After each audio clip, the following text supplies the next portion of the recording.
while Zarifa works on translating the note left to her in her sleep, knowing it will have the answers she needs to figure out how to kill Ghazi, the townsfolk are experiencing the effects of the loop, the barrier, and the magical fallout from the holidays, while the girls train and hunt for Ghazi's lair. A young woman, Sheba, is on the roof of her apartment building, taking a look up at the sky. She's never seen it before, so why is she able to see it now? The barrier that surrounds the island, not the sky. She remembers her great-grandmother talking about it. The Pact families put it up ages ago, not to protect but to monitor. Not like they'll ever find what it is they're looking for. Even after the law forbid them abandoning children here, the barrier stayed. Of course it did. Did the lawmakers really think that would stop them? Even now, her family was assigned a new kid. That barrier is never coming down.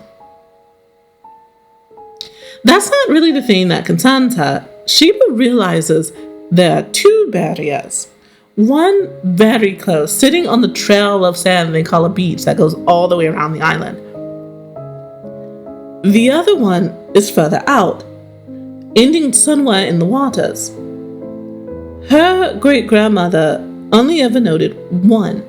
The barrier the Pact families put up was said to be pulling up from a pool of magic hidden beneath the island. Which is why no witches need to be around to maintain it. And as far as she's learned, no witches have ever come out here to the island since. So, when did the second barrier go up? If one of the townspeople figured out how to use magic, why is there no representation from the Pact families here to procure them? Everyone who's abandoned on this island is marked for the explicit reason that the barrier is there to sense if one of them ever uses magic. This is a mark that gets passed down in the blood. No one descendant from the families can escape it. Sheba pauses for a moment. Could the inner barrier be working as a block, keeping the Pact families from being alerted that someone is using magic? But how could it have gone up and not triggered an alert? Sheba's afraid of what could become of her, knowing she shouldn't be able to see either barrier. No one on the island wants to go off with the Pact families, not only because they descended from the people the families abandoned, but because everyone knows what it means to be a member of the Pact family. The layman, humans that have no connections to the families, all see it as some high-ranking, noble lineage that anyone would want to be a part of. But those on the island know. A few generations back, the Pact family, half expecting someone to pop up with magic, explained to the first of those abandoned on the island what would be expected of them if one of them were to wake to magic.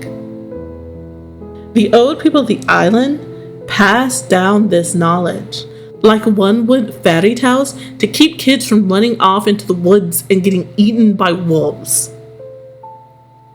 Since Mardi Gras, things have been weird. Sheba is sure something attacked her back then.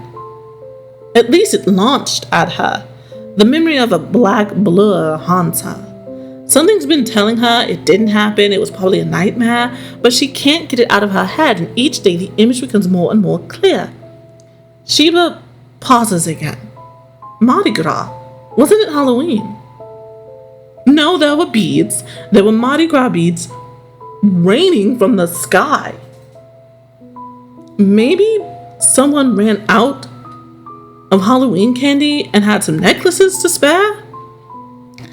The voice in her head starts telling her that she's thinking too much about it, that again, it was just a nightmare. The beads were probably a part of the nightmare too. It's Halloween after all. Why would there be Mardi Gras beads? Sheba goes to leave the roof. She stops at the door and thinks to herself, wasn't Halloween yesterday? She pulls out her phone and sees that it's still October 31st. It's Halloween. Something doesn't sit right with her.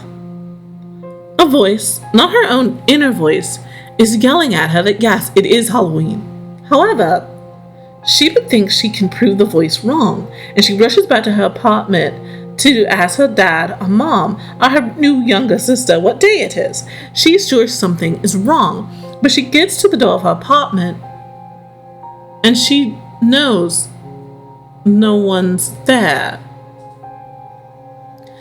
No one's been here for days, maybe? They left out early in the morning on Halloween, before she even woke up. They were going to be out all day on the mainland.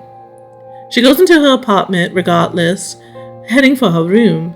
Sheba and her friend from school wanted to take Sheba's new little sister trick-or-treating.